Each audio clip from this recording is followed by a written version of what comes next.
Con xin kính chào cộng đoàn. Kính thưa cộng đoàn, hôm nay cùng với Hội Thánh Hoàn Vũ mừng kính Thánh Tông Đồ Giacôbê, chúng ta cùng quy tụ nhau nơi đây để hành hương kính Đức Mẹ dưới tước hiệu Nữ Vương các Thánh Tông Đồ.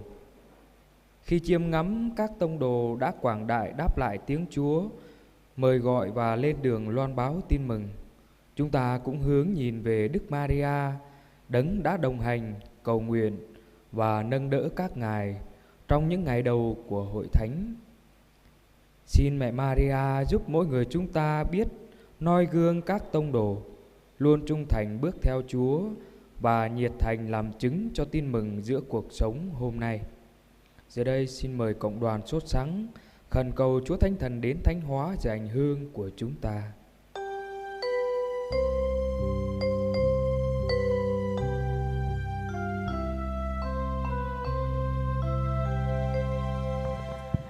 Rơi rơi rơi ơn Chúa tình, rơi rơi rơi ơn Chúa Kitô, rơi bập libro rong lon tơ na, rơi bập libro ran cho mình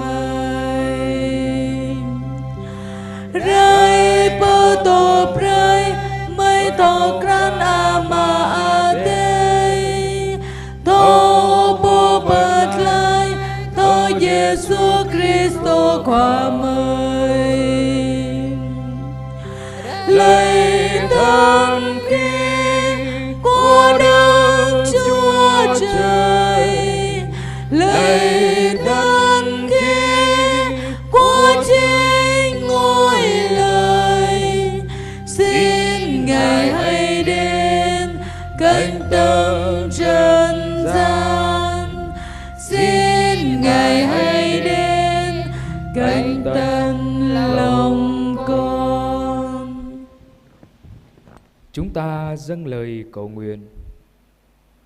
Lạy Cha là Thiên Chúa toàn năng và giàu lòng thương xót, Cha đã tuyển chọn Đức Trinh Nữ Maria làm mẹ của Đức Giêsu và cho mẹ đồng hành với các thánh tông đồ trong những ngày đầu của Hội Thánh.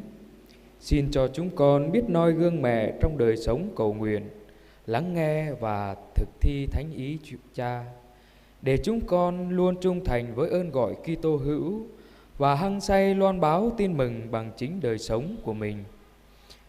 Chúng con cầu xin nhờ Đức Giêsu Kitô Chúa chúng con.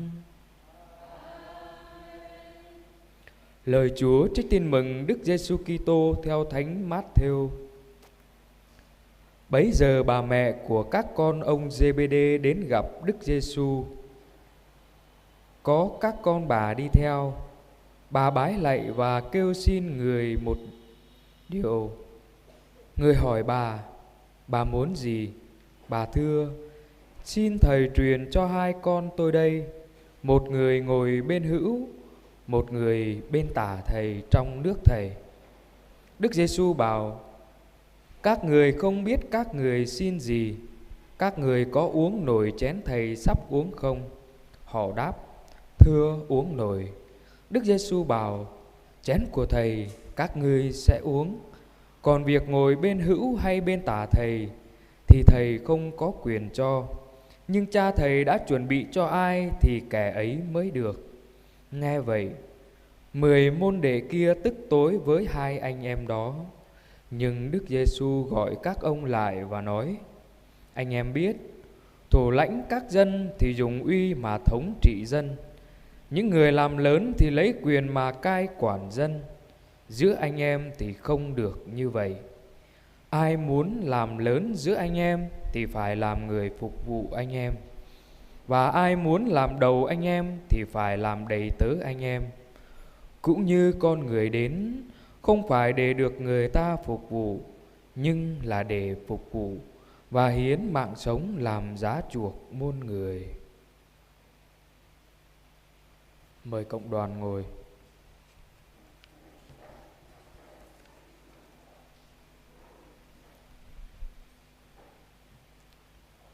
Kính thưa cộng đoàn, đoạn tin mừng chúng ta vừa nghe, Chúa Giêsu dạy các môn đệ rằng ai muốn làm lớn thì phải biết phục vụ, ai muốn đứng đầu thì phải trở nên người tôi tớ của mọi người.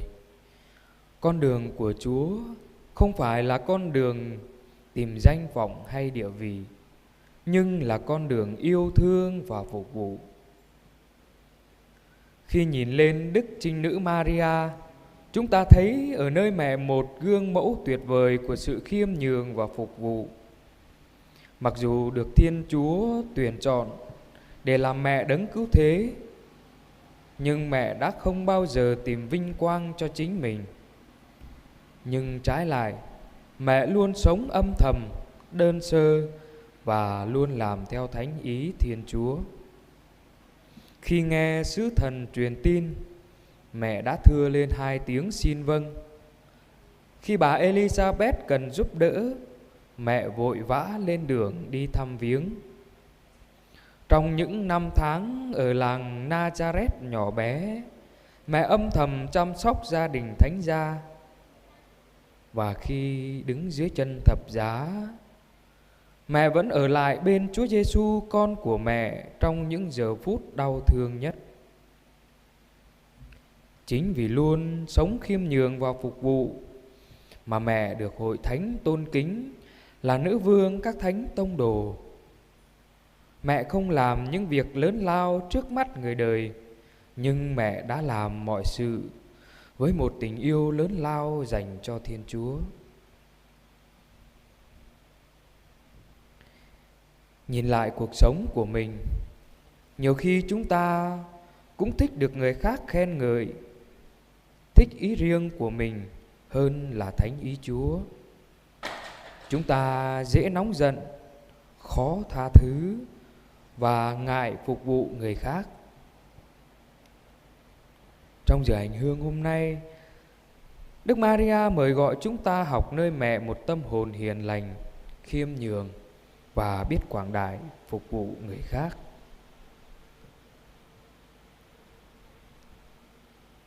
Lạy mẹ Maria, nữ vương các thánh tông đồ,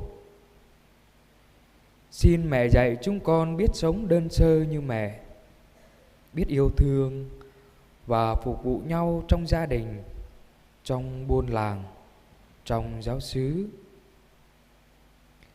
Xin mẹ giúp chúng con luôn biết đặt Chúa làm trung tâm của đời sống, để mỗi ngày chúng con trở nên những người môn đệ tốt lành của Chúa Giêsu.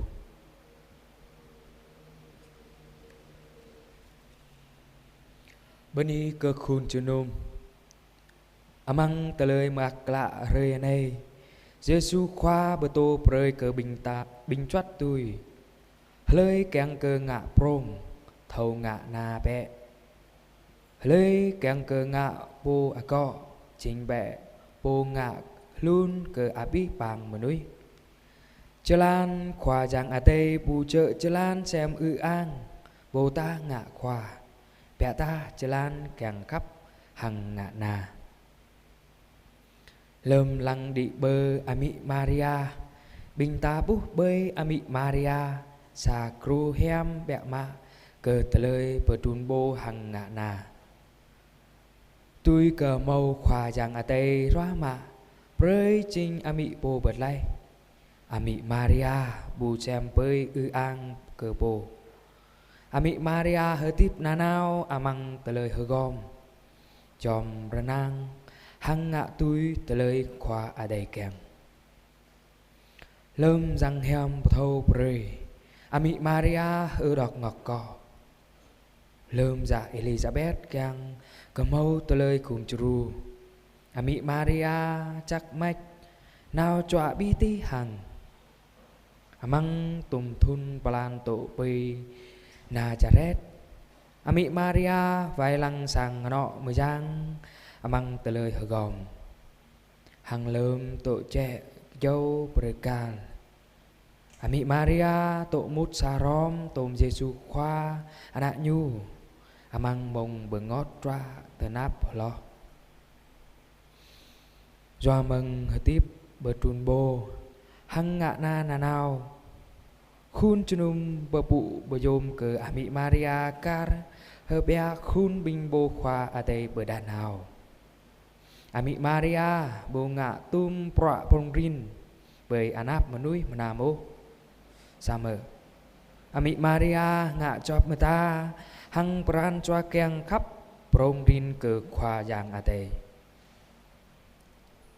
lần lại cờ tê lời hơi tiếp tà bồ lù vót ta kèng mân rằng bani hơ ớt cờ ta khắp cơ tê lời ta kèng lo cờ tê lời khoa à đầy kèng binh ta à minh hơ tai đi vị roa tê náp bắp mà nhai hằng à minh ngạ na mà nuôi bờ còn rê anh ấy Ami Maria chắc eo binh ta ram hằng Ami Maria hơ tiếp chòm renang betun bồ hằng chena Ami Maria hơ bẹ binh bồ khóa à tây bờ đà nào rồi câu ý bờ tô rồi cờ binh cầm ơi hơ tiếp chòm renang ca rẫy thâu keng khắp hằng ngạ na tê trọa măng sang nó amang plei pla hang amang khun đạo rồi câu y cùng chru prei cơ bình cầm ơi thầu bờ bụ cơ Giêsu khoa amang krah tê lời tiếp bình cầm ơi keng cơ rim prei bình cầm ơi chinh bình bô choát tui hèm kla cơ Giêsu khoa. Amen.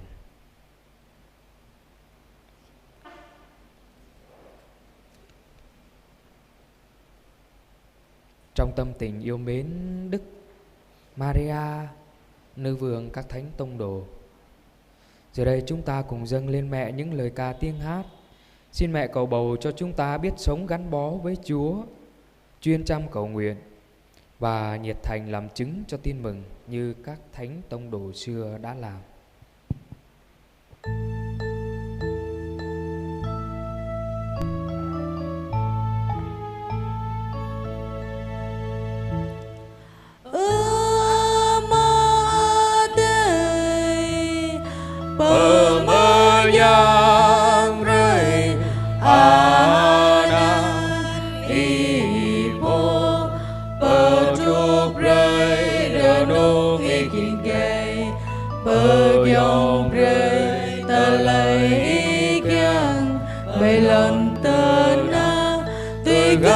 Kết luôn anh ô bông hoa rim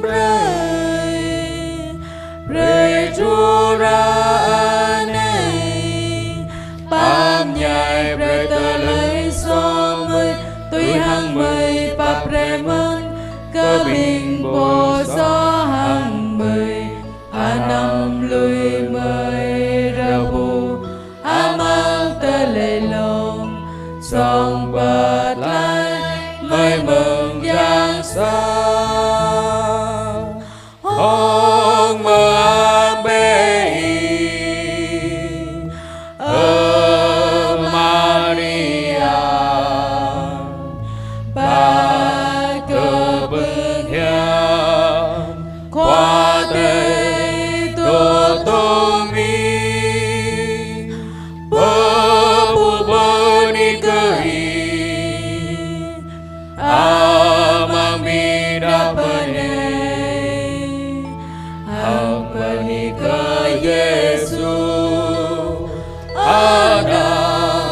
mừng tiếng ý Maria mơ nhàng Ami qua giang a tê yêu lại break cơ mời đã mơ núi so san tu ta đây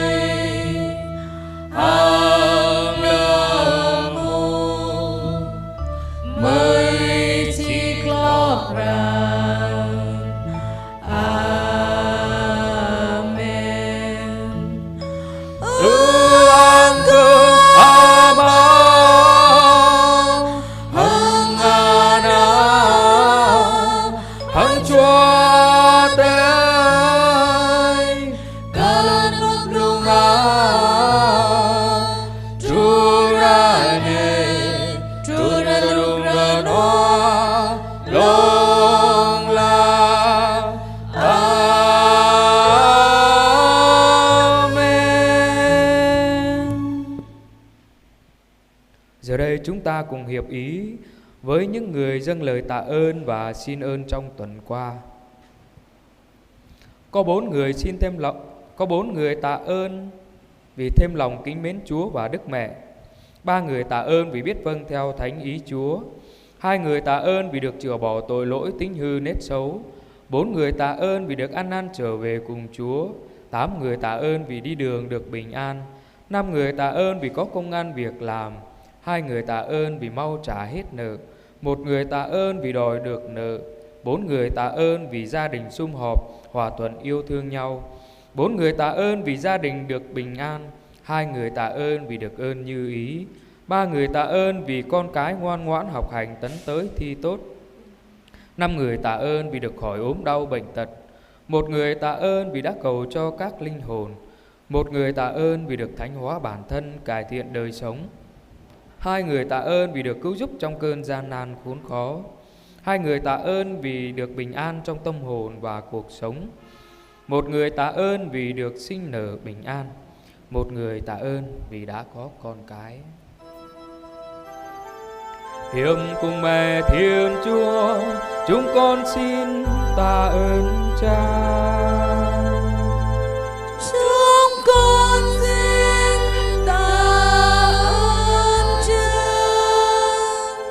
Blue sa chô bần đi bưng màu pràn đạo cứt cơ năng keng khắp cơ khoa giang. Blue chô bần đi bưng thâu ma đoại cơ lại hăng khoa giang. Saban chô bần đi bưng thâu kran hăng loa gụ tôi pran khoa giang. Blue tòa chô bần đi bưng tổ cơ chấp amang pran khắp khoa giang. Tòa chô bần đi bưng thâu bà bà nhai thâu bà hem bà dông gió prạ khoa giang chào prơi. Blue lâu chô bần đi bưng rờ núc rờ noa amang pran choa hăng amang tờ lơ hờ tiếp. Chú chô bần đi bưng màu prạ ngà. Troban chô bần đi bưng tôi mau tờ lơ chu hăng gồm bà min amang tờ lơ tờ náp tờ nông. Lúc xa chô bần đi bưng sang nọ thâu hờ tiếp rờ nôm thâu bà khắp ròm. Lâu chô bần đi bưng màu ana. Lâu chô bần đi bưng bà ana hăng tờ ghen lạ hèm. Blue nam chô bần đi bưng na mạ thâu lọa gồ. Treng khram rạ prơi rơ gơi tôi đi amang tờ lời bập lồn. Lâu chô bần đi bưng gọp choai nào bờ á đáy tôi lại bờ sàng. Blue tòa chô bần đi bưng rờ núc rờ noa amang dọc chà lan nào plau rờ bát. Nam chô bần đi bưng màu bưng ai bờ xoay trời chan hằng pran choa. Chú chô bần đi bưng chai hèm lạ. Tòa chô bần đi bưng bờ côm bờ dơ tờ lơ tiếp bô cơ khoa giang. Bà chô bần đi bưng tôi mau tôi pran choa kèng. Chú chô bần đi bưng eo lại prơi cơ bình ơi dạ hằng góp choai rơ gao lay lần tờ na. Hiệp cùng mẹ Thiên Chúa, chúng con xin tạ ơn Cha. Chúng con xin tạ ơn Cha. Bạ chô rồi có bưng màu pran đạo cứt cơ năng kèng khắp cơ khoa giang. Tòa chô rồi có bưng thầu cơ mát đoại cơ lại hằng khoa giang. Lâu chô rồi có bưng thầu kran hằng lọa gụ tôi pran khoa giang. Lâu chô rồi có bưng tổ cơ chấp amang pran khắp khoa giang. Lâu chô rồi có bưng rờ núc rờ noa amang pran choa hằng amang tờ lời hờ tiếp. Tòa chô rồi có bưng màu prạ ngạ. Rồi ma chô rồi có bưng tôi mau tờ lời tru hằng gồm bà min amang tờ lời tờ náp tờ nông. Lâu chô rồi có bưng sang nọ thâu hờ tiếp rờ nôm thâu bờ cắp ròm. Sa chô rồi có bưng màu ana. Rồi ma chô rồi có bưng ba ana hằng tờ keng lạ hèm. Tòa ra bàn chô rồi có bưng rờ núc rờ noa amang dọc chà lan nào plau rờ bát. Ma chô rồi có bưng màu bưng ai bờ xoay trời chan hằng pran choa. Tòa chô rồi có bưng chai hèm lạ. Sa chô rồi có bưng bờ côm bờ dơ tờ lời hờ tiếp bờ cơ khoa giang. Sa chô rồi có bưng tôi mau tôi pran choa kèng. Tòa chô rồi có bưng eo lại prơi cơ bình ơi dạ hằng góp choai rơ gao lay lần tờ na. Nhờ lời Đức Mẹ chuyên cầu, xin Chúa nhầm lời chúng con. Xin Chúa nhận lời chúng con. 11 người xin thêm lòng kính mến Chúa và Đức Mẹ. 10 người xin biết vâng theo thánh ý Chúa. 5 người xin dâng mình cho Chúa trong đời sống tu. 8 người xin ơn chữa bỏ tội lỗi và tính hư nết xấu. 7 người xin ăn năn trở về cùng Chúa. 8 người xin ơn bền đỗ đến cùng. 9 người xin đi đường được bình an. 8 người xin có công ăn việc làm. 10 người xin mau trả hết nợ. 5 người xin đòi được nợ. 12 người xin cho gia đình sum họp, hòa thuận yêu thương nhau. 12 người xin cho gia đình được bình an. 6 người xin ơn như ý. 9 người xin con cái ngoan ngoãn học hành tấn tới thi tốt. 10 người xin khỏi ốm đau bệnh tật. 5 người xin ơn chết lành. 11 người xin cầu cho các linh hồn. 6 người xin ơn thánh hóa bản thân, cải thiện đời sống. 5 người xin ơn cứu giúp trong cơn gian nan khốn khó. 7 người xin ơn bình an trong tâm hồn và cuộc sống. 4 người xin sinh nở được bình an. 3 người xin tìm thấy của cải. Nhờ lời Đức Mẹ chuyên cầu, xin Chúa nhầm lời chúng con. Xin Chúa nhận lời chúng con. Và giờ đây chúng ta cùng dâng lên cho Đức Maria, nữ vương các thánh tông đồ, những đóa hoa tươi thắm của chúng ta. Ước gì khi dâng hoa kính mẹ, mỗi người chúng ta biết noi gương mẹ sống đức tin vững mạnh, chuyên chăm cầu nguyện và quảng đại công tác vào sứ mạng loan báo tin mừng của Hội Thánh.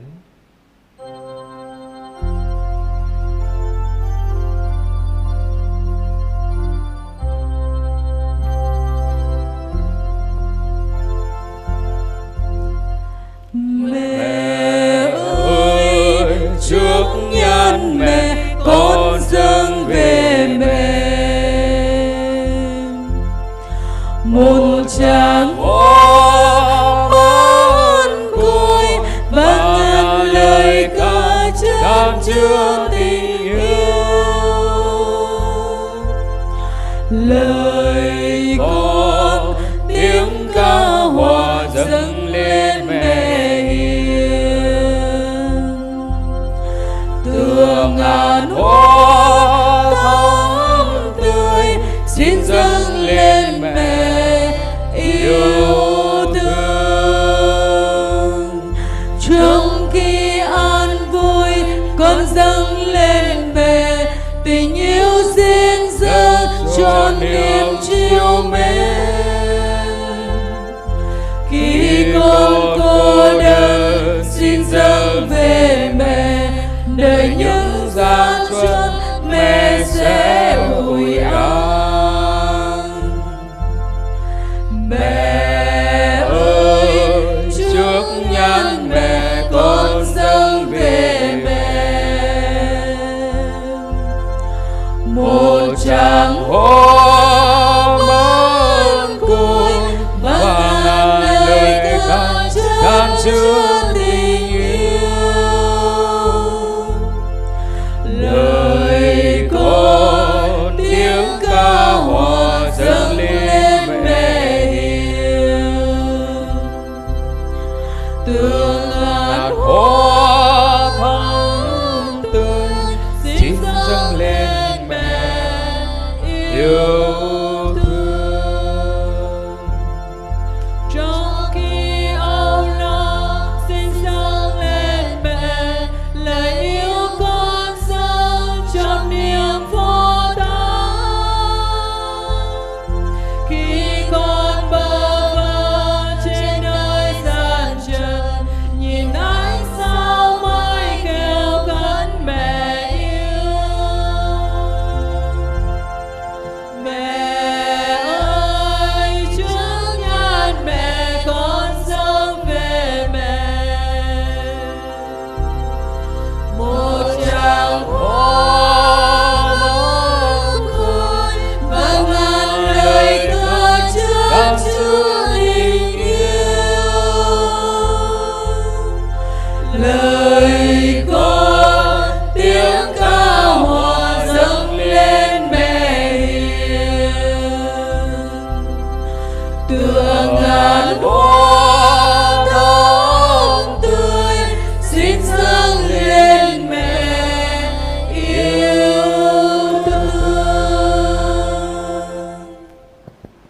Mời cộng đoàn quỳ cùng đọc kinh tuần cửu nhật kính Đức Mẹ Hằng cứu giúp.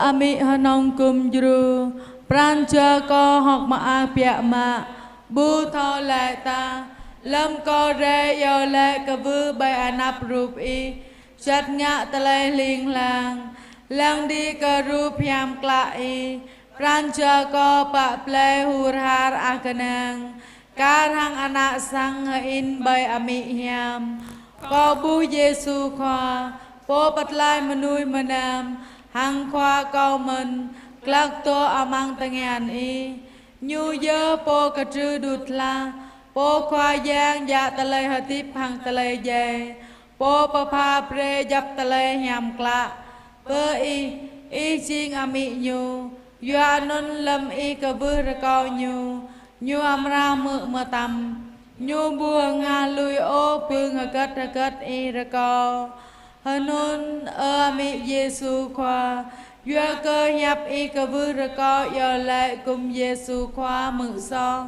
Hanun ko ka vư ra câu hàng i amang tora pan re ane pre ka câu pương ane ko yo lệ api prancha hàng ở in ka chap i amra yo lệ cùng pre ka câu Maria cha chi cha ya yong Ima cika tu le anan ami hanong kum juru Yang ka patut pasul prancha bin kamay kanang hain ka i Hanon ko kavu ra ko i kapap kum juru ko nanao amang jap anito ano nao Lam yang sat pleu plach Lam mo talay so Lam pup talay tanap amang talay hatip Hang pia mak nyo amang mung chit lo pran Ami po tho kapap ra co i pre ca co thọ đoại nơ po i nà nơ co tùy cư xịt nít ta co charang đoại nơ po i hanon ngạ pre ca i chay mự hiệp co